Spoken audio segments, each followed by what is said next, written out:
Hello students, welcome to all of you on my YouTube channel Shukla and company. आज हम अपना MCom entrance का accounts का अगला टॉपिक स्टार्ट करने चल रहे हैं, जो इंस्टॉलमेंट पेमेंट सिस्टम है, मीन्स किस्त भुगतान पद्धति। ये सेम वही आपका तरीका है जैसे हायर परचेज सिस्टम हमने पढ़ा, बस बेसिक डिफरेंस इसमें बहुत नॉर्मल सा है कि आज की क्लास को हम स्टार्ट करें उससे पहले आप क्वेश्चन सुन लीजिएगा कि जिसका आंसर आपको कमेंट बॉक्स में करना है। कैश प्राइस क्या होता है एंड सेकेंड क्वेश्चन आपका है हायर परचेज प्राइस क्या होता है। ये दोनों क्वेश्चन का आंसर आपको कमेंट बॉक्स में बताना है। अब हम आते हैं इंस्टॉलमेंट पेमेंट सिस्टम पे। तो इंस्टॉलमेंट पेमेंट सिस्टम हम कहें कि आज के करंट टाइम का जो कर सकते हैं कि बहुत ही प्रचलित तरीका है, मीन्स यहाँ पे फेमस मेथड इसको हम बोल सकते हैं कि होता क्या कि आप भी देखोगे कि कोई भी चीज हम लेना चाहते हैं किस्तों पे लेना ज्यादा प्रेफर करते हैं, मीन्स हम उसका पेमेंट जो है कई पार्ट में करना चाहते हैं। और सबसे बड़ी चीज यहाँ पे जो बात आती है कि हायर परचेज एंड इंस्टॉलमेंट में बेसिक डिफरेंस क्या है कि ये याद रखिएगा कि इंस्टॉलमेंट पेमेंट सिस्टम की जब हम बात करते हैं तो यहाँ पे क्या होता है कि क्रेडिट परचेज एंड सेल, एक क्रेडिट परचेज एंड सेल बोला जाता है। कहने का मतलब यह है कि यहां पे आप इसको कर सकते हैं परचेज एंड सेल ट्रांजेक्शन जो है वो कंप्लीट है, कि इसको आप सेल कर सकते हैं या परचेज कर सकते हैं। लेकिन हायर परचेज प्राइस में ये चीज नहीं होता, वहां पे जब आप लास्ट इंस्टॉलमेंट पेमेंट कर देते हैं तब जाके वो सेल का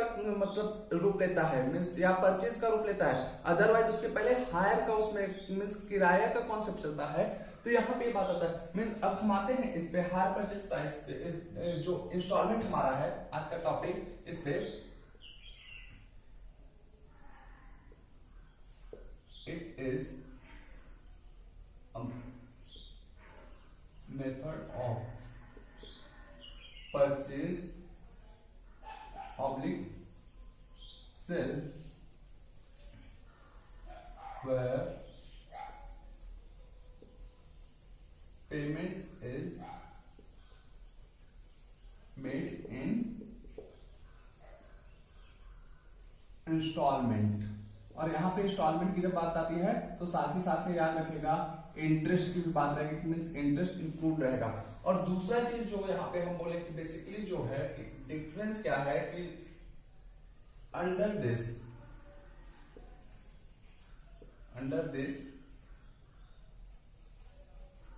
ownership transferred to buyer immediately। ठीक, यहां पे क्या होता है कि जो सबसे मुख्य चीज है कि हम बोले कि ओनरशिप में स्वामित्व का जो अधिकार होता है वो बायर को तुरंत ट्रांसफर हो जाता है। जैसे कि आपका क्या होता है कि एक एग्रीमेंट होता है इंस्टॉलमेंट पेमेंट में, भले से क्या हो कि हम कहें पोजीशन ट्रांसफर ना हुआ हो लेकिन ओनरशिप जो होता है वो बायर को ट्रांसफर हो जाता है। लेकिन आप हायर परचेज में ये चीज नहीं पाते हैं। ठीक, यही सबसे मेन जो डिफरेंस हम कह सकते हैं कि हायर परचेज और इंस्टॉलमेंट पेमेंट मेथड में है कि ओनरशिप की बात होती है। और एक ज्यादातर एग्जाम में आपके क्वेश्चन पूछा जाता है कि किस सिस्टम में कि हायर परचेज या इंस्टॉलमेंट में ओनरशिप तुरंत ट्रांसफर हो जाती है। और जब ओनरशिप ट्रांसफर हो गई तो फिर इसी से रिलेटेड एक क्वेश्चन आपका और आता है कि अंडर विच सिस्टम कि बायर क्या कर सकता है कि उस प्रोडक्ट को जो भी आप परचेज कर रहे हैं सामान को सेल कर सकते हैं किसी थर्ड पार्टी को। तो याद रखिएगा इंस्टॉलमेंट पेमेंट मेथड में ऐसा पॉसिबिलिटीज है, क्योंकि जब आपको ओनरशिप मिल गया तो आप उस चीज को क्या कर सकते हैं कि किसी और को सेल कर सकते हैं, भले ही आप इंस्टॉलमेंट का पेमेंट अभी पे नहीं किए हों। लेकिन हायर परचेज में क्या होता है कि आप जब लास्ट इंस्टॉलमेंट पे कर लेते हैं उस टाइम आपको ओनरशिप मिलता है। तो उसके पहले अगर आप कहें तो आप किसी को उस प्रोडक्ट को या उस एसेट्स को सेल नहीं कर सकते हैं हायर परचेज सिस्टम में जब तक कि आप लास्ट इंस्टॉलमेंट पेमेंट ना कर लें। मीन्स यहाँ पे ट्रांसफर ऑफ टाइटल की बात की जाती है। तो जब तक आपके पास कहें कि आपका स्वामित्व नहीं है उस चीज पे तो आप उसको किसी थर्ड पार्टी को स्वामित्व का अधिकार कैसे दे सकते हैं, ये बात यहाँ पे आती है। और आगे हम बात करें यहाँ पे रिस्क जो होता है ये भी क्या होता है ट्रांसफर हो जाता है बायर के पास। अगर हम बात करें डिफॉल्ट इन पेमेंट, अगर डिफॉल्ट इन पेमेंट होता है तो सेलर क्या कर सकता है कि यहां पे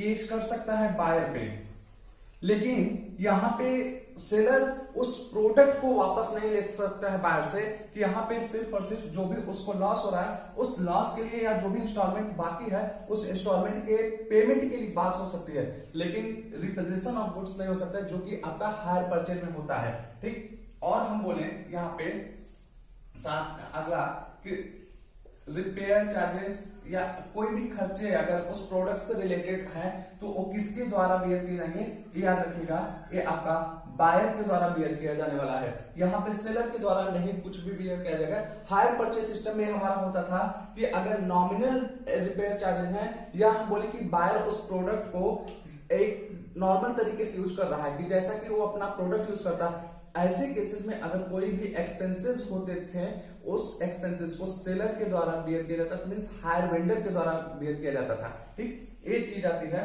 फिर यहाँ पे अगर हम बात करें क्या नाम से कि अकाउंटिंग की, अकाउंटिंग आप याद रखिएगा सेम वैसे ही चलता है जैसे हम लोगों ने हायर परचेज में किया था। अकाउंटिंग में बेसिकली कोई डिफरेंस नहीं कि यहाँ पे सारा कॉन्सेप्ट है कि इंटरेस्ट ड्यू कराना फिर या डाउन पेमेंट कर दे कोई, हम कहें कि परचेजर जो प्रोडक्ट परचेज कर रहा है वो कुछ अमाउंट डाउन पेमेंट कर दे, बाकी इंस्टॉलमेंट्स में दे, या इंस्टॉलमेंट का अमाउंट कैसे कैलकुलेट होगा वो चीजें, उस सारा का सारा कॉन्सेप्ट हमारा सेम वैसे चलेगा जैसे कि हायर परचेज सिस्टम में चलता था। बेसिक जो हम बताएं कि यहाँ पे डिफरेंस क्या है ये, और एक अगला बात हम कहें कि इस ट्रांजेक्शन को जैसा कि हमने पहले बताया सेल या परचेज का ट्रांजेक्शन मीन्स उसी टाइम कंप्लीट मान लिया जाता है जब एग्रीमेंट होता है, अनटिल एंड अनलेस कि या हम बोले कि यहाँ पे ये जो बात हो रही कि पेमेंट की कि पेमेंट भले से ना हुआ हो, पेमेंट भले से ना हुआ हो, सेल या परचेज का ए ट्रांजैक्शन पूरा कंप्लीट माना जाता है। लेकिन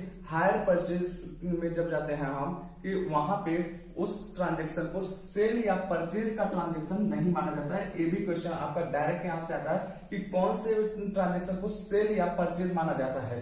तो हायर परचेज में उसको आप सेल नहीं कर सकते। सेल की बेसिकली जो हमारा क्राइटेरिया रखा गया है वो ओनर से ट्रांसफर हो जाना, और जो भी हम कह सकते हैं कि जब ओनर से ट्रांसफर होता है वो किसी और को आगे सेल किया जा सकता है। लेकिन हायर परचेज में ये सारी बातें नहीं है। और इंस्टॉलमेंट पेमेंट मेथड में अगर हम बात करें, आपको बेसिकली जो है यही इतनी चीज में थ्योरेटिकल कॉन्सेप्ट को ध्यान में देना है, बाकी यहाँ से न्यूमेरिकल रिलेटेड क्वेश्चन आपको नहीं आते हैं, बेसिक थ्योरी से बात आती है। ठीक, तो ये आपके लिए हायर इंस्टॉलमेंट पेमेंट से रिलेटेड हमारी तरफ से एक छोटा सा इंट्रो का लेक्चर है। और हमें पता है कि आप लोग ग्रेजुएशन के स्टूडेंट हैं तो आप लोग इस चीज को अच्छे से पढ़े भी होंगे। अगर इसके बाद भी आपको कोई माइनर डाउट होता है तो आप हमसे पूछ सकते हैं। मिलते हैं अगले क्लास में, तब तक के लिए गुड लक, थैंक यू।